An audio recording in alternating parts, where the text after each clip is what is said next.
Pak, bercerita tentang seorang sniper Navy Seals yang diberikan misi ke perang Irak. Di sana dia bertemu dengan sniper musuh yang sangat handal, membunuh banyak teroris tapi juga mengguncang jiwa kemanusiaannya.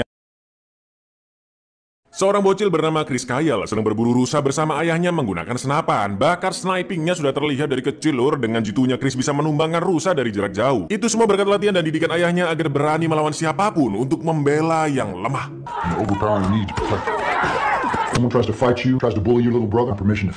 Chris pun tumbuh bersama adiknya Jeff menjadi seorang koboi rodeo dan juga mengelola peternakan pribadi. Setelah Chris memenangkan lomba rodeo malam itu, dia akan memamerkan sabuk medali bergengsi ke ceweknya Sarah untuk semakin memikat hatinya. Tapi naas Sarah malah berselingkuh berhasil oleh dengan koboi jamet. Nggak pakai babi ibu, Chris pun langsung memiting dan mengsikat selingkuhannya lalu mengusir mereka berdua. Chris, leave him alone! Get your stuff, get out. In your shitty fucking leg. Meskipun sudah diselingkuhi dan akhirnya putus, tapi Chris tetap santai menikmati hidup sambil minum-minum bareng adiknya. Lalu mereka melihat berita tentang penyerangan kedutaan Amerika di Kenya yang memakan banyak korban jiwa. Amarah Chris pun terbakar melihatnya dan memutuskan untuk bergabung dengan militer. Sampai akhirnya Chris masuk ke Navy SEAL, yaitu pasukan operasi khusus di semua sektor, laut, udara, dan darat. I'm looking for warriors. Keep count. Who y'all know? I'm about to turn on some Marvin Gaye and get in that ass. Yeah, we gonna find us a goddamn warrior today. Navy SEAL. Saat sesi latihan penembak jitu, beberapa kali Chris meleset dari target. Tapi ketika dia melihat ular yang ukurannya jauh lebih kecil, Chris mampu menembaknya dengan sangat tepat. Itu artinya Chris lebih handal dan adrenalinnya semakin terpacu ketika menembak target yang bergerak. Lalu Chris akhirnya diangkat menjadi seorang sniper. And don't worry, we can always use corpsmen for the guys who can't shoot. Di sebuah bar, Chris yang lagi nongkrong sama teman-temannya bertemu dengan Taya. Ayo nih, babam. Meskipun awalnya Taya sempat acuh dan ketus, tapi karena Chris PDKT dengan sangat gentle, elegan, dan tidak berlebihan, mereka pun keterusan ngobrol ngalor ngidul. Lalu hubungan mereka semakin dekat berhasil oleh dan memutuskan untuk menikah. Tapi karena terjadi tragedi 11 September, Chris dan teman-temannya akan ditugaskan ke perang Irak melawan teroris dan hanya bisa bulan madu selama 3 hari bersama Taya. Gentlemen, Mr. and Mrs. Chris Kyle. This gut's called, boys. Don't go be 6 feet away. I'm so afraid. That's what they say. Yeah, woo! Sesampainya di Irak, Chris dan pasukan lainnya ditugaskan ke Fallujah untuk melindungi pasukan yang sedang melakukan penyisiran di jalanan kota. Di misi pertamanya, Chris melihat seorang emak-emak dan anaknya yang sangat-sangat mencurigakan berjalan ke arah konvoi pasukan Amerika. Lalu Chris sadar jika lengan wanita itu tidak bergerak karena sedang memegang sesuatu. Ternyata dugaannya bener dong, wanita itu membawa sebuah granat AKG Rusia yang diberikan kepada anaknya. Lalu tiba-tiba bocil tersebut berlari ke arah pasukan dan Chris langsung menembak mereka berdua.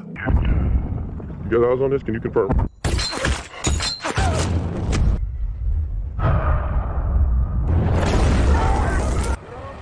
Ini lagi emaknya, udah gila sih nyuruh anaknya lempar granat coba. Melihat mayat mereka, Chris sangat merasa bersalah karena telah menembak seorang ibu dan anak dengan entengnya. Melihat kegelisahan Chris, temannya pun menenangkan dan mengatakan jika keputusannya sudah benar. Karena kalau Chris nggak nembak, malah banyak tentara yang mati terkena granat.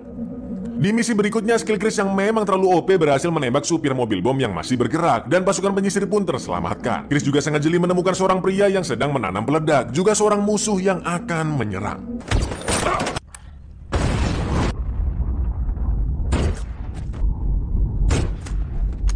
Total korban Chris sudah 6 orang dan itu lebih banyak daripada sniper yang lainnya. Sedangkan di sisi musuh, mereka juga memiliki pasukan terbaik, seorang sniper yang sangat ahli, bahkan pernah mengikuti Olimpiade. Dia bernama Mustafa.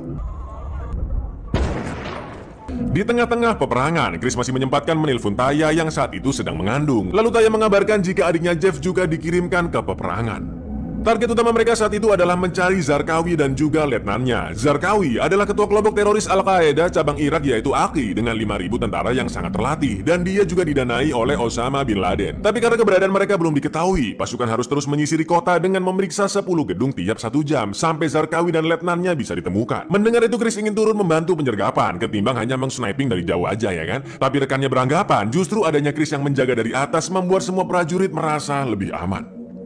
Total korban Chris sudah 24 orang dan sekarang dia dijuluki sebagai legenda. Karena misi penyergapan kali ini Chris melihat pasukan-pasukan yang terluka, dia memutuskan untuk ikut turun ke pasukan penyergapan. Chris masuk ke sebuah rumah yang ternyata dihuni oleh Pak Salim beserta keluarganya. Salim pun diinterogasi dengan bantuan prajurit yang bisa bahasa Arab. Ternyata Salim takut dengan The Butcher atau Amir Halafanus, prajurit terbaik kedua di bawahnya Zarqawi. Karena siapapun yang ketahuan bicara dengan pasukan Amerika, maka mereka akan disiksa dengan bor listrik. Salim akhirnya mau memberitahu lokasi Amir atau The Butcher, asalkan dia mendapatkan imbalan $100.000 untuk informasi yang sangat beresiko ini.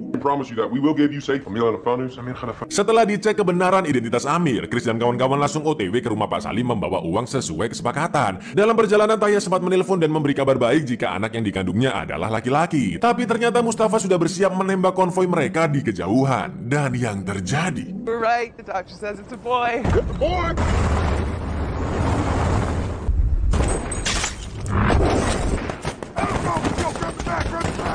I got Tang in the window.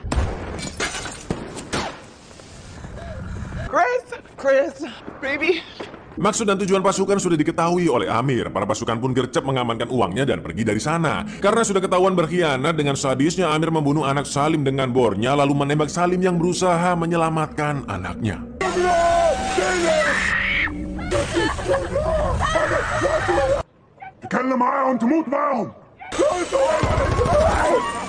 Agar bisa kabur dari kekeran Mustafa dan bisa naik ke rooftop, Chris melemparkan granat asap. Tapi jelas Chris nggak bisa melawannya karena dia nggak tahu lokasi pastinya, plus cuma bawa senapan biasa. Untungnya Chris masih selamat meskipun helmnya keserempet pelurunya Mustafa. Misi kali ini pun gagal, keluarga Pak Salim terbunuh, Amir berhasil kabur dan pasukan tidak mendapatkan informasi apapun.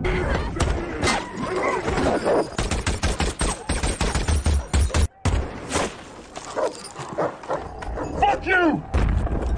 Untuk sementara waktu misi ditunda, lalu Chris dan pasukan lainnya dibolehkan untuk pulang. Betapa bahagianya Taya melihat suaminya yang pulang dalam kondisi sehat walafiat. Selayaknya suami istri yang sudah lama LDRan dan butuh pemenuhan jasmani, mereka pun akhirnya berajolole ya kan. Lalu tak lama setelah itu Taya akhirnya melahirkan. Namanya rezeki alur ya, pas banget Chris pulang baru melahirkan. Meskipun sudah memiliki momongan, pikiran Chris masih berada di medan perang. Karena perang masih berkecamuk, korban banyak berjatuhan, tapi dia masih hidup santai dan damai di sana. Karena hal itu mereka pun sempat sedikit cekcok dan Taya meminta Chris pulang dengan selamat demi keluarganya. Setelah itu Chris akan kembali menjalankan penugasannya yang kedua, tapi sebelum berangkat dia bertemu dengan adiknya Jeff yang juga akan menjalani misi. Jeff pun terlihat sangat stres dengan peperangan ini dan dia hanya ingin kembali pulang. What'd you say? Fuck this place. Karena kemampuannya, Chris bukan hanya terkenal di kalangan pasukan Amerika, tapi juga di kalangan teroris. Al-Qaeda menyiapkan imbalan $180.000 untuk siapapun yang berhasil membawa kepalanya Chris. Di lain sisi, Chris juga telah diberikan tim khusus untuk meringkus Amir. Misi penyisiran dimulai kembali. Malam itu mereka memeriksa salah satu rumah penduduk yang dihuni oleh Pak Malik sekeluarga. Mereka pun diinterogasi dan ditunjukkan foto Amir, tapi tidak ada yang mengenali wajahnya. Karena situasi dirasa aman, para prajurit memutuskan tinggal di sana. Sampai akhirnya mereka berhasil menemukan Amir di sebuah bangunan. Check this out. Karena hari itu bertepatan dengan Idul Adha, semua pasukan diajak makan bareng sama Malik. Situasi pun terasa sangat hangat dan ramah, tapi Chris melihat suatu kejanggalan, yaitu sikutnya Malik yang kapalan. Kok kayaknya ada yang nggak beres. Chris pun kembali memeriksa rumah tersebut dan nah kan ada tempat rahasia di bawah kasur yang ditutupi karpet. Dan ternyata di dalam sana terdapat banyak senjata yang disembunyikan.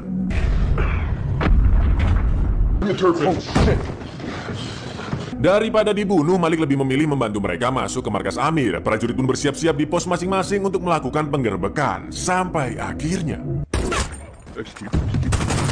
sesuai namanya, The Butcher yang juga bisa diartikan sebagai tukang daging, ternyata juga menyimpan banyak daging di dalam sana, tapi daging manusia. Ternyata Amir dan kawanannya berhasil kabur melalui lorong buatan dan menyerang balik tentara. Tembak-menembak pun tidak terelakkan lagi, tapi Chris yang sangat jeli berhasil melihat Amir yang akan kabur dan langsung membunuhnya.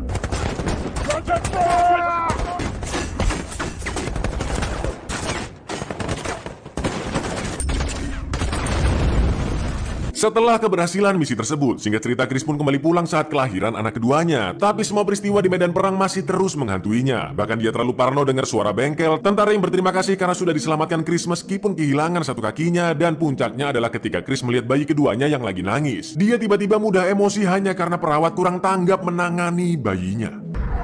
Hey, you to my daughter, please?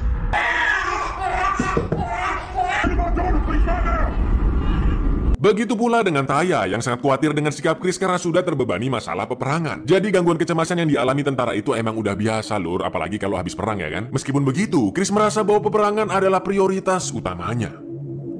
Sekembalinya ke Irak, kali ini Chris beserta timnya ditugaskan membunuh rivalnya yaitu Mustafa. Mereka mulai menyusuri jalan dan terlihat beberapa intel bawahannya Mustafa yang melaporkan jika pasukan Chris sudah datang. Mustafa pun langsung mencari posisi PW agar leluasa mengsniper dan Chris terus mengejar teroris yang kabur dari mobil. Teroris itu akhirnya berhasil dibunuh. Karena merasa sudah aman, Chris dan temannya Biggles yang berada di rooftop berjalan dengan santainya, lalu yang terjadi.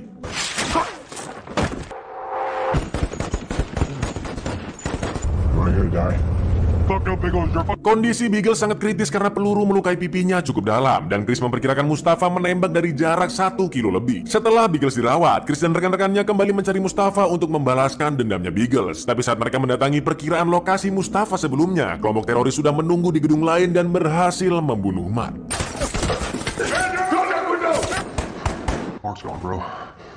Mark pun akhirnya dimakamkan dengan layak. Sebagai komandan, Chris memberikan penghormatan terakhir dengan menempelkan lencana Navy Seals di petinya. Setelah itu Chris menjenguk Biggles yang masih terbaring di rumah sakit. Dia menyemangatinya dan berjanji akan segera membalaskan dendamnya. Sementara itu, Taya memberikan ultimatum yang terakhir jika dia dan anak-anaknya akan pergi dari sana ketika Chris nanti kembali dari peperangan. Itu karena Taya sangat ingin Chris berhenti berperang dan fokus dengan keluarga kecilnya. Chris pun langsung memeluk Taya agar pikirannya bisa lebih tenang. I don't think we'll be here when you get back. Baby, I need you here. Fucking bullshit! You don't know when to quit. Di penugasannya yang keempat, Chris sangat terpukul karena mendapatkan kabar bahwa Biggles telah meninggal saat dioperasi. Chris pun teringat dengan ucapan Taya bahwa dia harus selamat agar bisa kembali ke keluarganya. Chris yang memantau keadaan sekitar melihat teroris lain yang akan menembak bazooka dan langsung membunuhnya. Setelah itu terlihat bocil yang iseng ngambil bazookaannya. Dek, tolonglah dia nanti dibunuh kamu dek. Untung aja ini bocil nggak jadi nembak ya kan.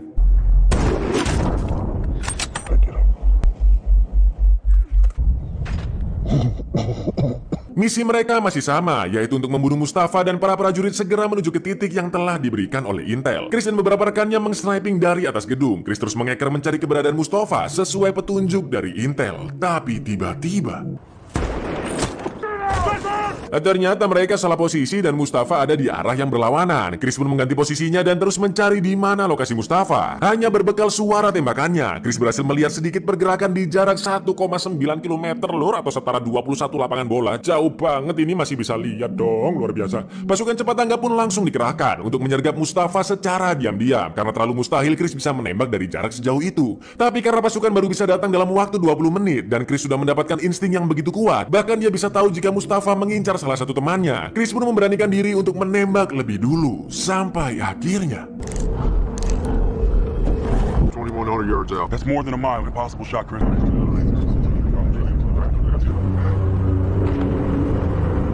It's him. Oh, it's him.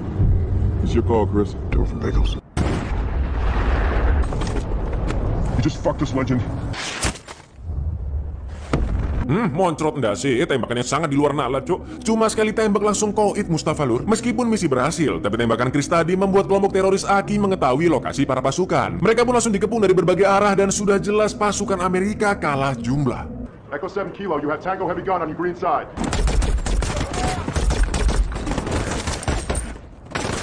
Pesawat drone terus memantau dari atas. Di saat yang sama, badai pasir juga mulai datang. Chris dan pasukan lainnya yang hanya berjumlah sedikit terkepung di gedung tersebut. Karena terdesak dan peluru semakin menipis, komandan meminta serangan udara yang bisa membunuh teroris, tapi juga bisa membunuh pasukan. Di tengah kecamuknya peperangan, Chris menelpon Taya dan mengatakan jika dia tidak akan selamat. Tapi keberuntungan masih bersama mereka. Badai pasir yang semakin mendekat membuat misil meleset dari sasaran. Penglihatan mereka pun semakin kabur karena pasir yang sangat tebal dan mulai menyelimuti gedung. Lalu yang terjadi... Where's Chris? Huh? He was just behind me. Where's Chris, man?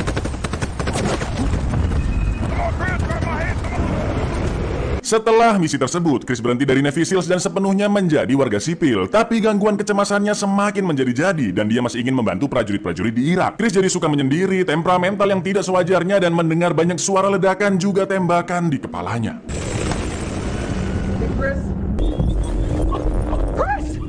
Chris pun akhirnya mendatangi psikolog. Dia mengatakan jika yang menghantuinya selama ini penyebabnya karena orang-orang yang tidak berhasil dia selamatkan. Maka dari itu psikolog menyarankan agar Mark tetap menyelamatkan para prajurit tanpa turun ke medan perang, yaitu dengan membantu para veteran perang yang memiliki cedera fisik maupun mental. Alhamdulillahnya kegiatan itu membuat Chris berangsur-angsur pulih dan dapat menjalani hari-hari secara normal kembali. Chris akhirnya menjadi figur ayah yang selalu ada bagi keluarganya dan menjadi suami yang baik bagi Taya. Tapi ironisnya, pada tanggal 2 Februari 2013, Chris Kyle meninggal di tangan Eddie Ray Road, seorang veteran yang mengalami gangguan mental akibat peperangan. Eddie menembaknya ketika Chris sedang mengajaknya berlatih sniping. This Marine, his mom was the best to me. I don't tell you enough. I'm so proud of you that I've got my husband back. Y'all look after our women, okay? Okay, it's a big responsibility.